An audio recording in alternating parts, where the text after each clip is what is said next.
Et bonsoir. Vous le savez, le halal, le combat contre le halal, l'abattage halal, m'a amené à étudier de façon plus approfondie l'islam dans toutes ses conséquences et évidemment les textes islamiques. J'ai l'habitude de dire que le halal, c'est la collusion entre l'obscurantisme et l'affairisme, le mercantilisme, qui utilise justement cet obscurantisme. J'ai la faiblesse de croire, chers amis, c'est un espoir peut-être un peu fou, que l'islam sera capable de faire un jour une mise à jour et dépoussiérer ces dogmes, si j'ose dire, s'il y a des dogmes.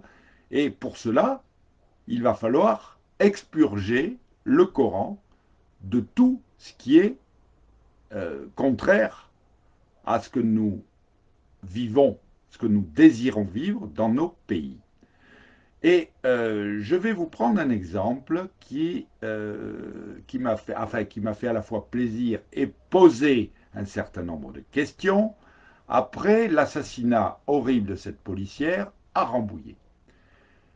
Nous avons vu venir, je vous mettrai la vidéo sur la page ultérieurement, nous avons vu arriver donc l'imam Chalgouni. Vous le connaissez, c'est un imam qui tient des propos qui a l'air d'être un brave homme, qui tient des propos euh, a priori modérés, qui plaisent, qui me plaisent d'ailleurs, moi aussi, parce que je me dis, si tous les musulmans sont comme ça, il y a une possibilité de vivre ensemble.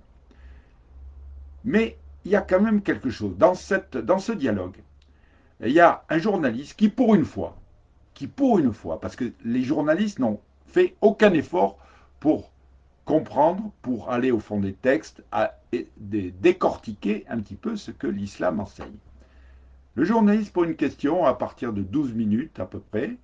Il dit, Monsieur Chalgouni, dites-nous si l'islam, un jour, va faire son aggiornamento, c'est-à-dire une mise à jour en supprimant les textes qui appellent à tuer des musulmans. Parce que cette affirmation, cette injonction, cet ordre est donné par Dieu lui-même dans le Coran de tuer les mécréants. Et c'est ce qui s'est passé à Rambouillet, c'est ce qui se passe régulièrement, Samuel Paty, le père Hamel, etc. Tout ça, c'est pour tuer du mécréant. Et donc, ceux qui le font obéissent à l'islam dans ce qu'il a de plus sacré, à savoir le Coran. Et là, notre imam Chalgoudi, il s'est quand même un peu pris les pieds dans le tapis. Parce qu'il n'a pas répondu à cette question.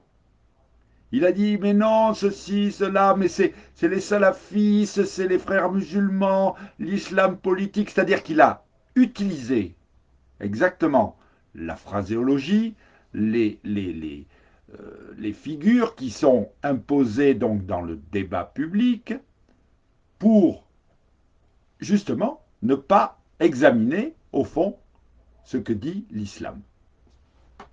Et je me suis posé la question, est-ce qu'il pratique ce qu'on appelle la taqiyya, c'est-à-dire la dissimulation, ou est-ce qu'il est parfaitement naïf et finalement ignorant de ce qu'est la religion qu'il est censé enseigner à ses ouailles, si j'ose dire. Je me suis posé la question et je me la pose encore. Parce que, effectivement, le problème est là.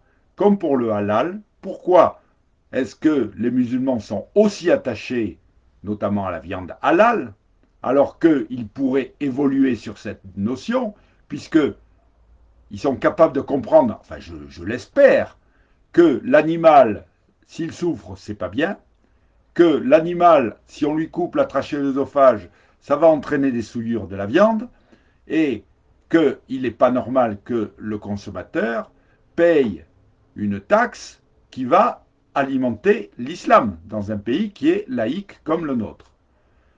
Donc, vous voyez, tout ce questionnement qu'on est obligé d'avoir lorsque on écoute des musulmans je le pense de bonne foi, cet imam Chalgouni. Mais il y a quand même quelque chose qui cloche parce que c'est dans les textes qu'il faut chercher, étudier les textes, lisez le Coran, lisez les hadiths, renseignez-vous sur l'enseignement véritable de l'islam. Et c'est là que vous verrez donc les problèmes, chers amis, et que vous pourrez dire à vos amis musulmans, ou aux musulmans que vous croiserez, il faut faire votre aggiornamento. Il faut faire une mise à jour de cette religion qui en est restée au 7e siècle. D'ailleurs, c'est ce que veut dire le salafisme, c'est la vérité, c'est le retour aux sources. Et le retour aux sources, mais oui, ben les sources, c'est les sources qu'il faut rendre plus claires et rendre plus pures. Voilà, chers amis, ce que je voulais vous dire. Voyez comme la réflexion sur le halal, le combat contre le halal, évidemment, nous amène à nous poser ces questions essentielles.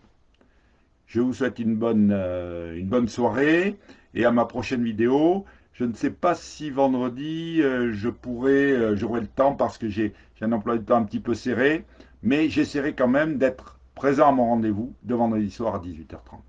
Bonne soirée, chers amis.